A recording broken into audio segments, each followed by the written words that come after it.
All right, my friends, welcome 4J. I'm so glad you're here today. I get to share with you a very special place that I actually have already been to, and it's behind me. You can see the screen behind me is actually a picture, a landscape view of Oregon Horse Rescue. And I wanted to really quick introduce Mr. David is here with us today, and he's going to join us after we watch. He's the owner, one of the owners of Oregon Horse Rescue, and our host and our guide for our trip today. And he will be here. He's joining us today so that he can answer your questions at the end of our time here. So I'm going to go ahead and share my screen and get this going, because this is a pretty fun recording that we have awaiting for you today. So thank you so much for being here and for being a great audience. And we're going to learn a lot about what this awesome place does to rescue horses. So I hope you enjoy it, and thank you so much for being here. And let's check out our recording. Tend to put the horses that come here into one of two different categories. One kind of horse is a horse who maybe is just fine, but the owner can't care for them anymore, or maybe the horse has not had the feed they've needed and they need to be rehabilitated and maybe get a little training, but at the end of that, they're ready to adopt out into a forever home. And what we do in those cases is promote the fact that the horse is available for adoption, invite people to apply, and then we thoroughly check them out, because the last thing we want to do is send a horse into a new bad situation. So we ask for references and we check out their property to be sure it's adequate for horses, and we make sure they financially understand the cost of a horse. You know, the average horse eats about $150 in food every month. Oh, So forget veterinary care, forget hoof care, just food itself, 150 bucks. And you know how long horses live? Very typically, they live to be into their late 20s. It's not unusual for them to live into their 30s. And I'm going to introduce you to a real oldie a little later. But when people take on a horse, they are taking on a decades-long commitment. And so we make sure with the horses we adopt out that they're ready for that and they understand that. Then we got a second kind of horse who is maybe too old to reasonably be adopted, or they are blind, or they have some other medical condition. In that case, we're a sanctuary here. This is their retirement home, and they stay here until they pass on. So that's a little bit about us and that's what we do. sweet. So awesome. So, can you tell us a little bit about how a horse, like if I were to see a horse that is not being treated well, do I call you, or is there a different process to get you guys involved? Yeah, there's it again, it varies a lot. It depends on the willingness of the owner. Sometimes there are owners that do not wish to be approached. Maybe they're embarrassed, or maybe they're just outright hostile, or whatever, particularly in rural settings. But if someone, one type is the owner approaches us directly. They realize they can't handle the horse anymore. But we do get regular calls or emails from people that, as you say, hey, next door to me there's a horse, doesn't seem to be doing well. They'll call me, they'll email me. What I do then is I say, well, here are the legal protections available to a horse in Oregon. And it's unfortunately not very good. Horses, even something as simple as, does a horse have a place to get out of the rain or the heat? That's not legally required. They can be stuck outside all the time, and that's legally okay. But if they're not getting obvious feed, if they don't have access to clean water, if they have an obvious medical condition, like they're dramatically underweight, the government can go in and talk to the owner and view the horse and take next steps. So I tell people like that to first call Lane County Animal Services. That's the department that handles it. And unlike me as a private nonprofit, they've got the legal right to go onto the property and check the horse. So that's where I ask people to start. And then we have a very good relationship with Lane County, and they will reach out to us then if it turns into a potential seizure situation of the animal. Or other times, Lane County can go out there and the owner said, yes, I know I've been meaning to do this. I'm not sure how to handle this. Well, here's a vet we recommend. You need to have this vet in the next 2 weeks, and we will be checking in, and they'll follow up. So sometimes the situation can be remedied. Awesome. Cool. Well, can you introduce us to some of these animals we've got here behind us? Absolutely. We've got 3 right here. Nana Rose right here is our second oldest resident. She is focused on her grain right now, but she's a real sweetie. She is 37 years old. Whoa! Which for a horse, that's ancient. That's like being over 100 years old as a human. Yeah. And Nana Rose is a Mustang. At one point, she was actually a wild horse that the federal BLM seized and put up for auction. And then for a while, we know a lot more about her than we do about a lot of our horses. For a while after that, she was owned by a church, and she was the summer camp horse. And a lot of kids rode her every year at summer camp for years. And then she got too old to ride, and the church needed to put her up to auction to raise money. Hi, Dusty. Dusty too is getting horning in on the picture here. So Nana Rose was put up for auction, and a family took her on for a while, but then the family ran into financial trouble, couldn't continue to care for her, and reached out to us, and that's how she came here. And because she's 37, she is spending the rest of her days with us. Oh, sweet. And speaking of ancient horses, this is Dusty 2, and he's called Dusty 2 because we have another horse named Dusty already. Dusty 2 is actually our most recent arrival. He's just been here a few months. And you think Nana Rose is old. Dusty 2 is 40.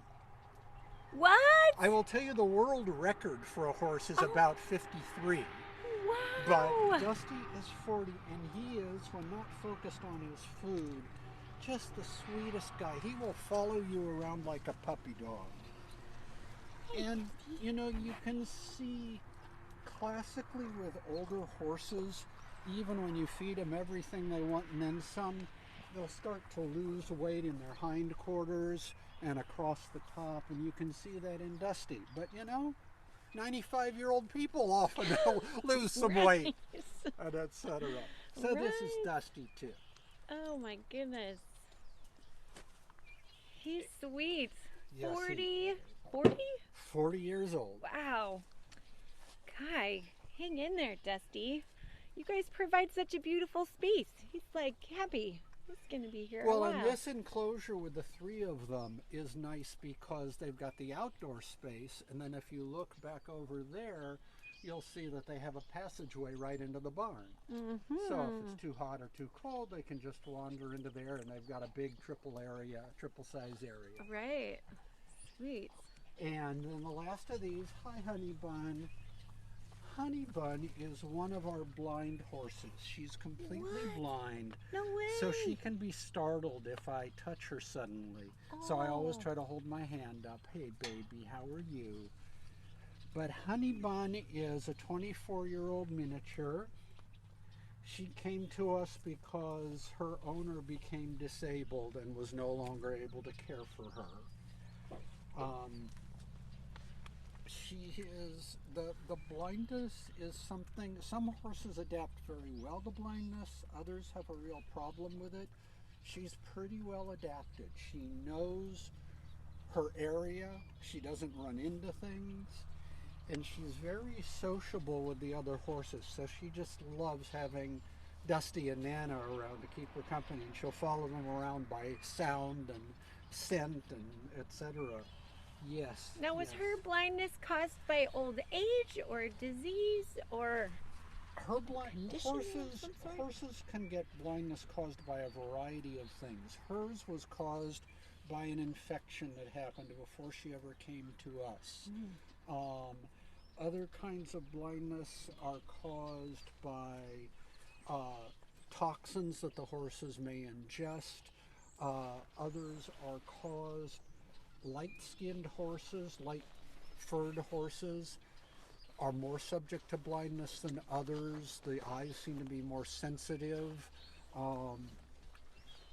And there's one of the most common names for a type of blindness in horses is called moon blindness.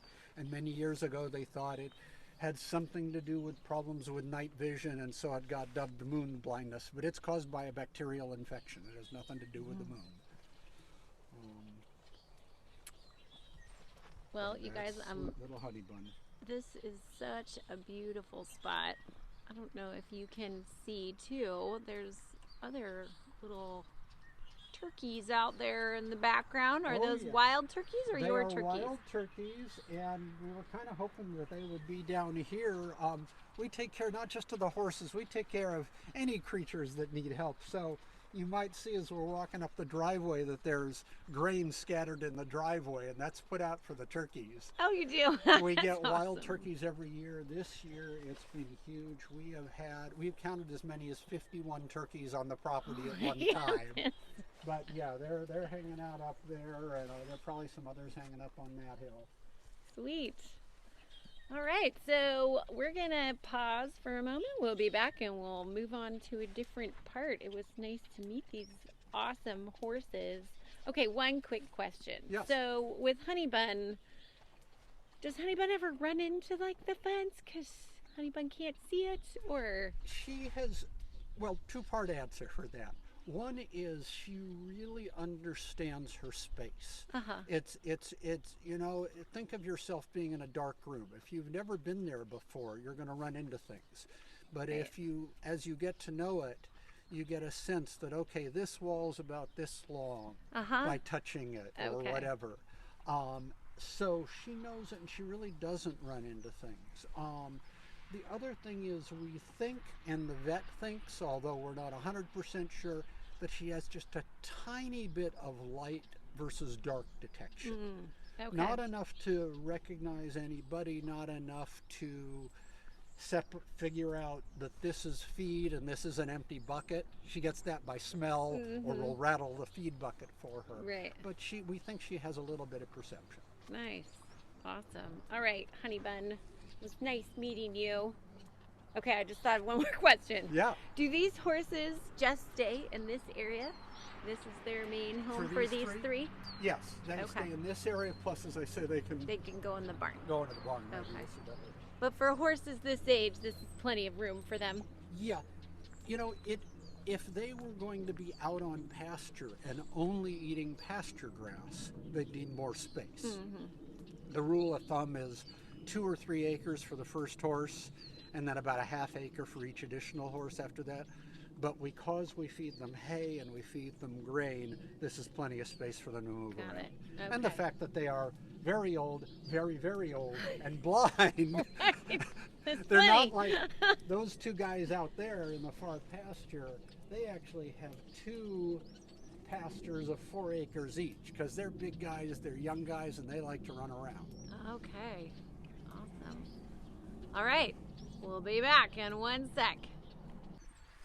All right, so here we are in the hay barn, and Mr. David's going to tell us all about it.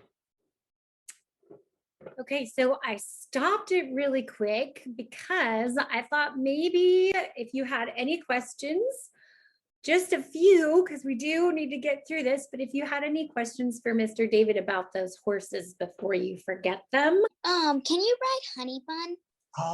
When she was much younger, she was ridden by little kids, but She came to us with a permanent medical condition in her hooves that makes it uncomfortable for her to be ridden. So she probably hasn't been ridden in about 10 years, but there are certainly miniature horses that are fine for riding. About how many horses have you had? That's a great question, Wyatt. Thank you. We have been around for about 8 years, and in that time, we have helped about 120 horses. Have you ever had any other blind horses? Yeah, we have had, you're going to actually meet one other blind horse in this tour named Buttercup. But over the years, we have had probably about 8 blind horses. They take a lot of special care, and we've gotten known as folks that know how to deal with blind horses. And one thing, I'll tell you a quick sweet story. And Ms. Page, interrupt me if I go too long in Q&A. I'll tell you a quick story. We got 2 horses at once one time. One of them was blind, the other was sighted. And they had been together all their lives. And the sighted horse helped the blind horse, led him around all the time. The sighted horse was helping the blind horse. And then the blind horse got very old and died.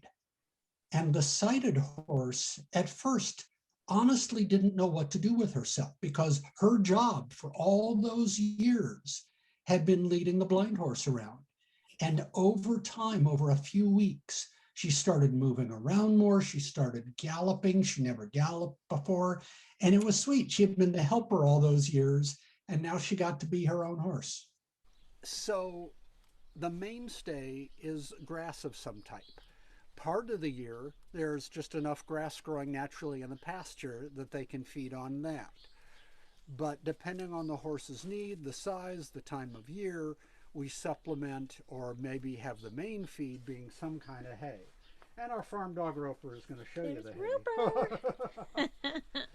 So we buy hay by the ton.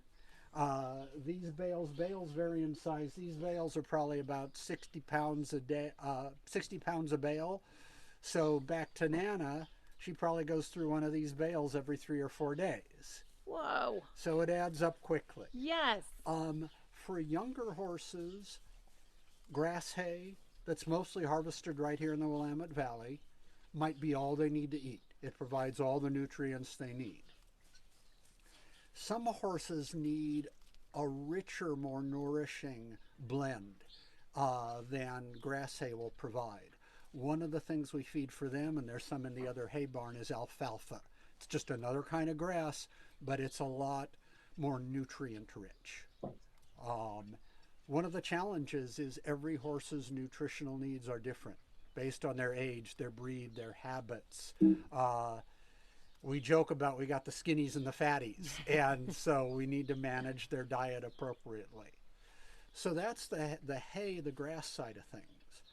Lots of horses also benefit, particularly if they're older, with some sort of grain to supplement. And we'll see that later when we're down in one of the barns. And you saw Nana and Dusty too eating it earlier. But these grain comes in 40, 50 pound bags, and it's a pelletized blend of different sorts of grasses, different sorts of other grains, as well as added nutrients, like adding your vitamins and minerals. And we've got about 5 different kinds, everything from rice bran to rolled oats to grain feed specifically meant for older horses. And everybody has their own menu. Awesome. So this hay in here, will that last? How long will all of this last you? I would need to do some math. But you know, as I told you earlier, I think before we were on camera, our horse count right now is pretty low. We've got about 15 horses on property. We've had as many as 60 horses on property at one time, and typically about 30. With 30 horses on property, we will go through about 70 tons of hay in a year. Oh my goodness. And so looking at this, this is probably, one, two, three, four. This is probably about 8 tons of hay in this barn. There's another barn I can show you that's probably got another 15 to 20. And then there's a pile under a tarp that's probably got another 15. Wow. So we're okay for a while. Yeah. The hay harvest tends to come in June. Mm-hmm. So in June is when we really stock up and then store it. As long as you keep hay from getting too wet or getting too bleached by the sun, it'll last quite a while. Mm-hmm. And we purchase some of it on the market. And what's wonderful is most years, people that cut hay to sell or for their own animals may call us and say, hey, I've got some extra hay this year. Can I donate it to you? And that's so sweet. Awesome. Cool.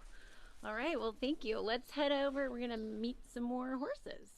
All right. So here we are. We're going to meet a couple of other horses here. Mr. David's going to tell us about them. Sure. So this is Big on the left and Belle on the right. And people named horses the darndest things because you'll notice that Belle is bigger than Big. But these two came in together. They were together with their previous owner for about 7 or 8 years. Hi, Belle. Hi, Belle. How you doing? They're both very sweet. Belle is a quarter horse, and she's about 20, 21 years old. And Big is a thoroughbred. As a matter of fact, he was once a racehorse, and is 28 years old. So he's getting into the significantly elderly stage. Yeah. And you see what Big is eating there? I was mentioning alfalfa earlier as a grass that's really nutritious. That's what he's nibbling on right there. It's kind of like a sweet treat with a lot of nutrition in it.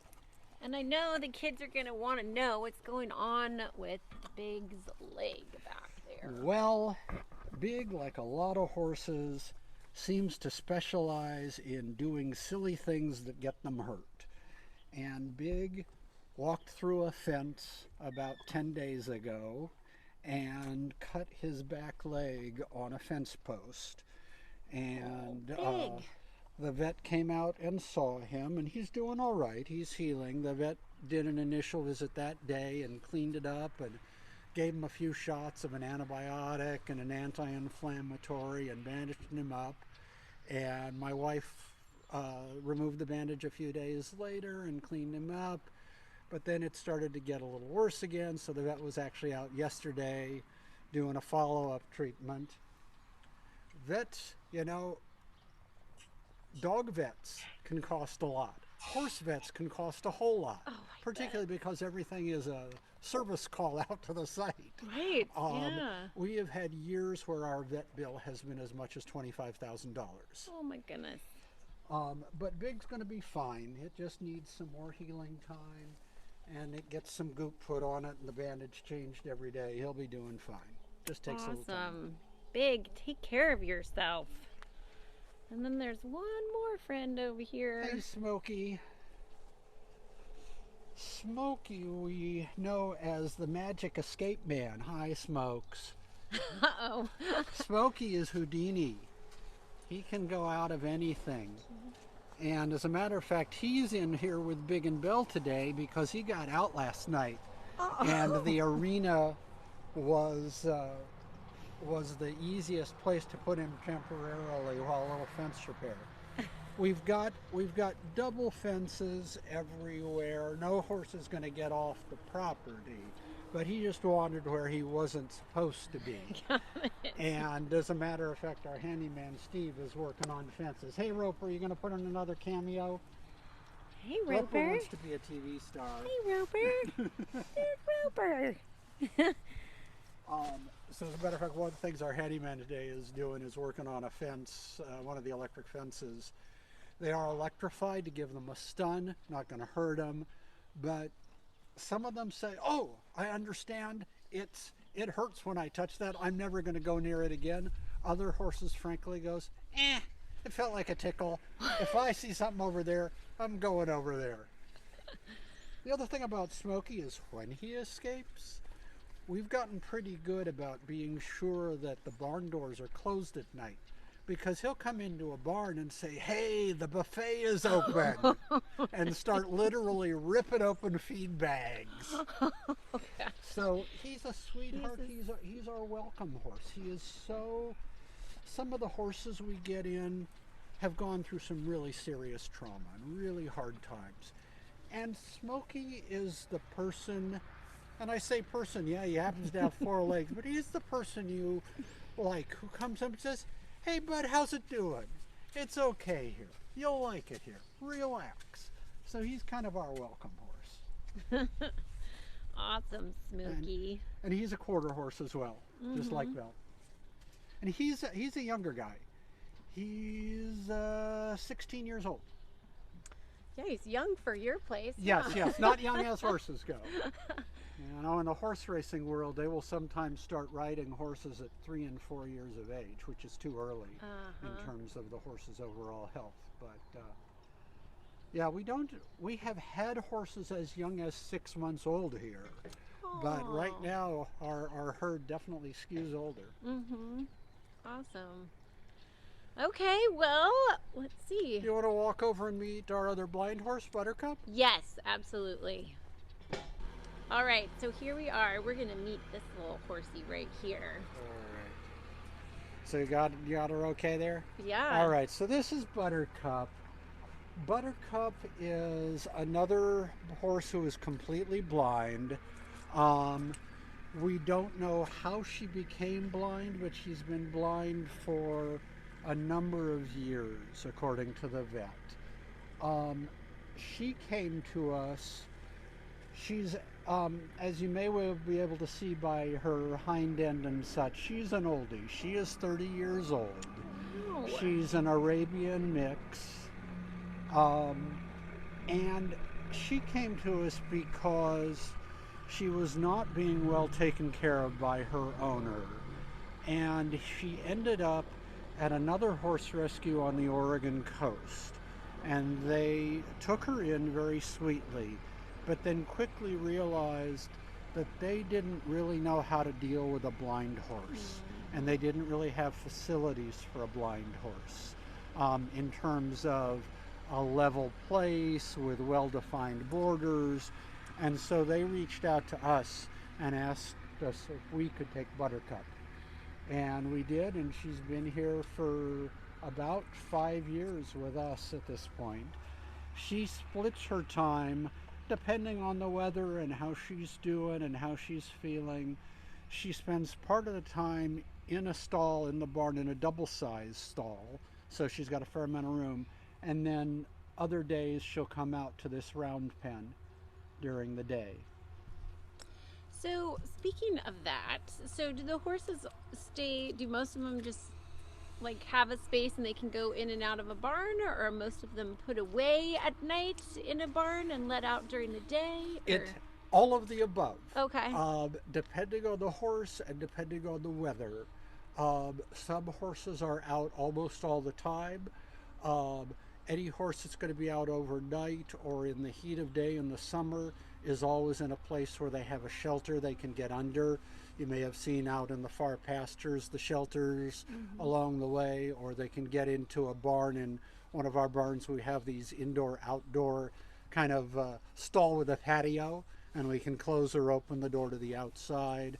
And then there are a couple of horses that for typically reasons of health or recuperation, they might be in a stall most or all of the time. Okay. And horses also have a preference. There are some horses that you put them in a stall and they are, "Let me out of here!" And other horses, they have almost the opposite problem. Like, "I can't cope with all this open space. Give me a defined space that's mine and I understand and I know it and it's familiar." Right. So it really varies with the horse. Right. Okay. Okay, so I have another question having to do with the weather. So I'm cold, and sometimes when I'm driving around, I'll see horses out that have like a jacket on. Do horses need jackets? It depends. It depends on the weather. It also depends on how the horse is kept. If a horse is kept most of the year in a barn and only occasionally gets outside, they won't develop much of a winter coat. Okay. And so they're more likely to be blanketed. And you'll see that some with show horses because they want to keep their coat short for showing. And then they don't have the natural insulation to deal with wintertime. We have a number of horse blankets.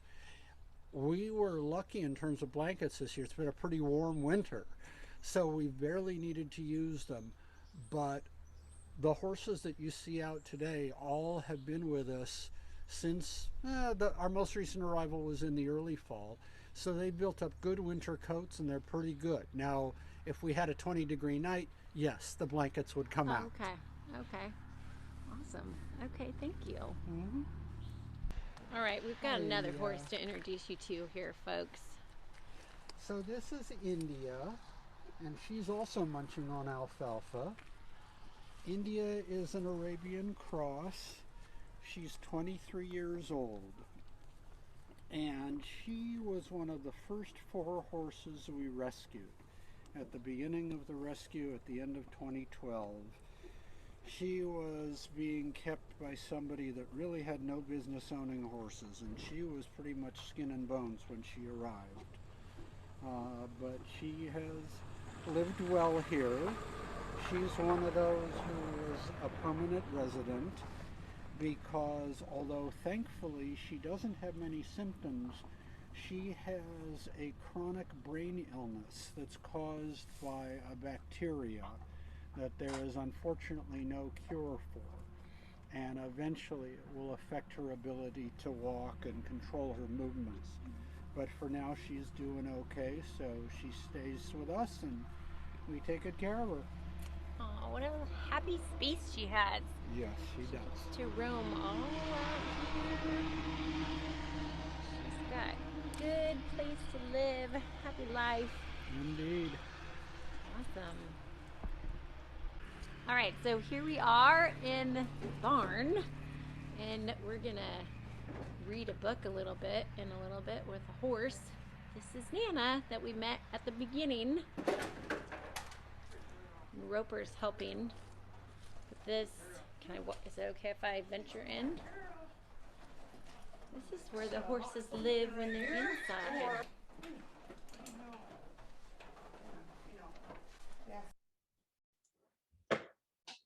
All right, so we got to see some awesome things about horses. You guys have been so patient. This was a lot, and you're all still here. I love it. So Mr. David is here to answer some more questions, and I see so many of you with your hands up. So let's go ahead, and how about Alex? How many horses do you have? Right now, Alex, we only have about 15 horses. As I mentioned earlier, we've had at one time as many as 60 horses at one time, but right now we have about 15. And we actually have 5 new draft horses, very large horses, coming in next week. This is Miss Jen, and she is the district librarian superstar over in Florence on your way to the coast, which is on the coast. And she and I are partnering with you right before spring break to bring you a field trip about whales. And I wanted to introduce you to her because it's all about the whale migration, and look at those great, cool makers crafts that she's got going there. I'm going to share those with you in an email coming up.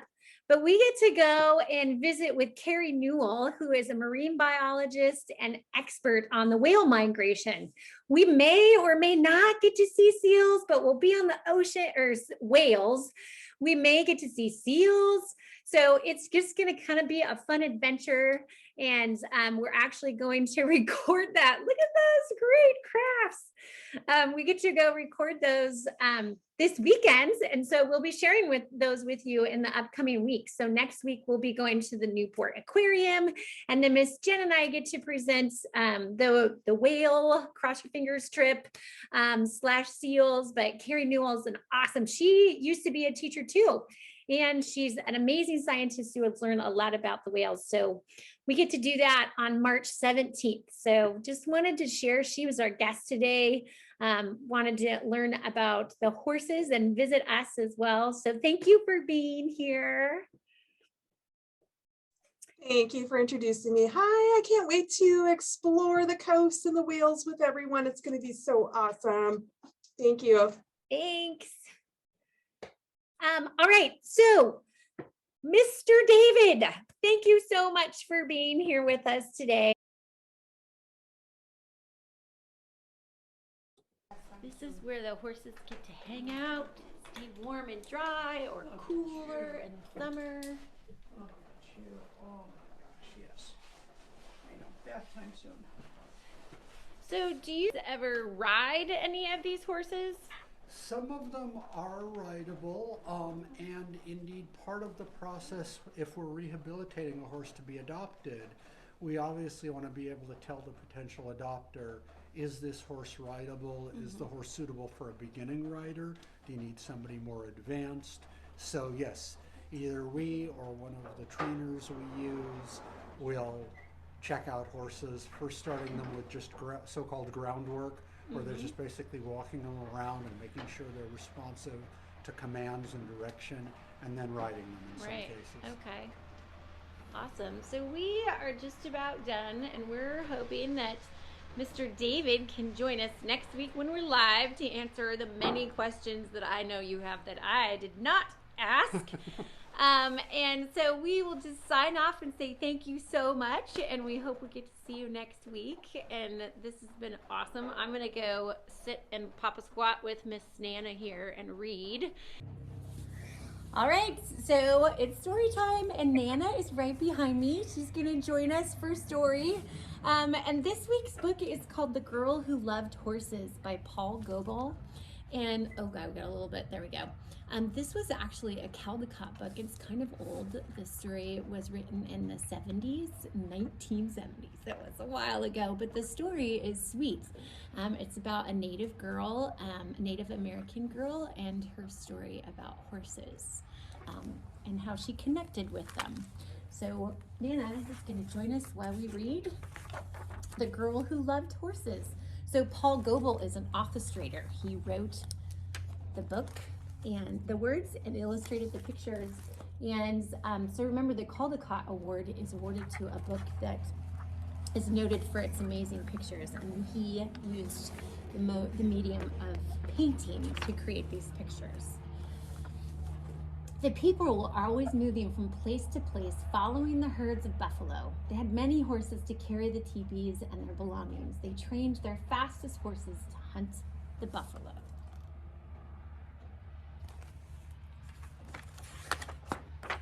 There was a girl in the village who loved horses.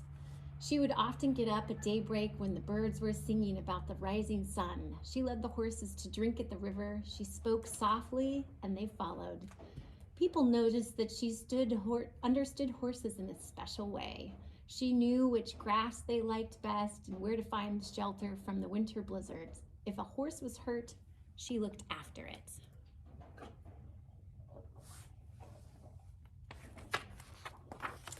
Every day, when she had helped her mother carry water and collect firewood, she would run off to be with the horses. She stayed with them in the meadows, but was careful never to go beyond the sight of home. One hot day, when the sun was overhead, she felt sleepy. She spread her blanket and lay down. It was nice to hear the horses eating and moving slowly among the flowers, and soon she fell asleep. A faint rumble of distant thunder did not waken her. Angry clouds began to roll across the sky with lightning flashing in the darkness beneath, but the fresh breeze and scent of the rain made her sleep soundly.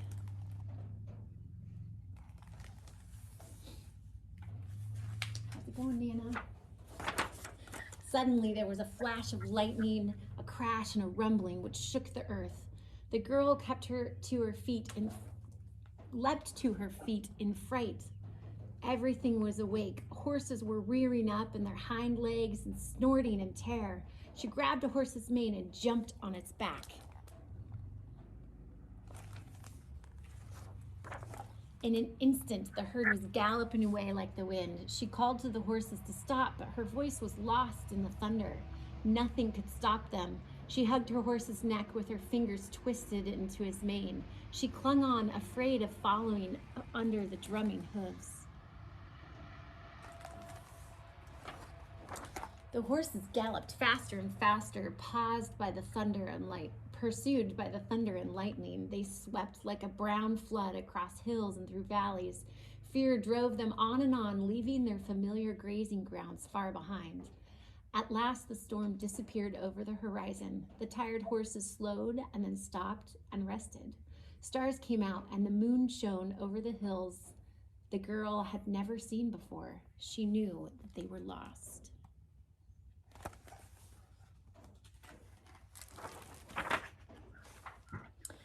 Next morning, she was wakened by a loud neighing. A beautiful spotted stallion was prancing to and fro in front of her, stamping his hooves and shaking his mane. He was strong and proud and more handsome than any horse she'd ever dreamed of. He told her that he was the leader of all the wild horses who roamed the hills. He welcomed her to live with them. She was glad, and all her horses lifted their heads and neighed joyfully, happy to be free with the wild horses. That's a beautiful picture. The people searched everywhere for the girl and the vanished horses. They were nowhere to be found. But a year later, 2 hunters rode into the hills where the wild horses lived. When they climbed a hill and looked over the top, they saw the wild horses led by the beautiful spotted stallion. Beside him rode the girl leading a colt. They called out to her. She waved back, but the stallion quickly drove her away with all the horses.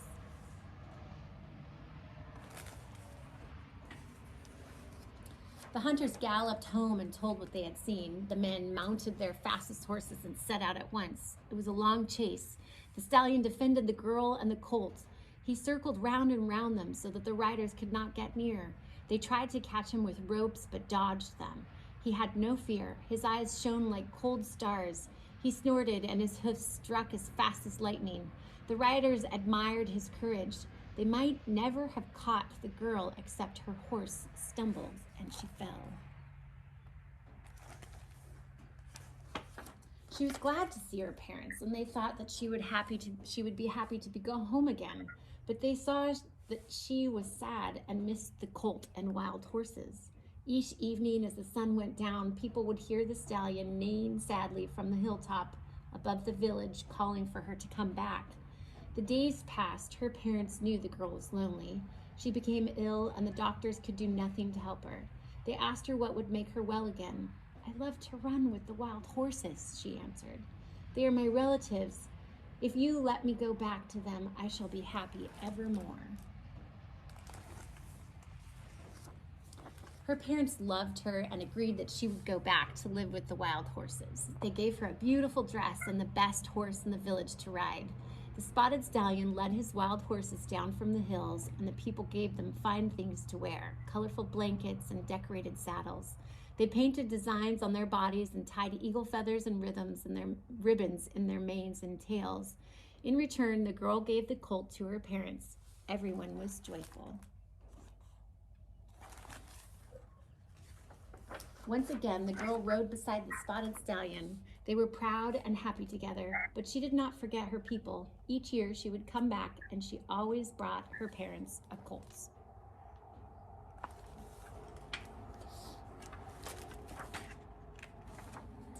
And then one year she did not return, and she was never seen again. But when hunters next saw the wild horses, they galloped beside the mighty stallion, a beautiful mare with a mane and tail floating in wispy clouds about her. They said the girl had surely become one of the wild horses at last. Today, we are still glad to remember that we have relatives among the horse people, and it gives us joy to see the wild horses running free. Our thoughts fly with them. That is a cool picture. And at the very end, there's a Navajo song about his horse. And there's also Black Elk and Ogala Sioux had a dream in which he heard a stallion sing a song. And there's this lyrics to the song at the very end of the book.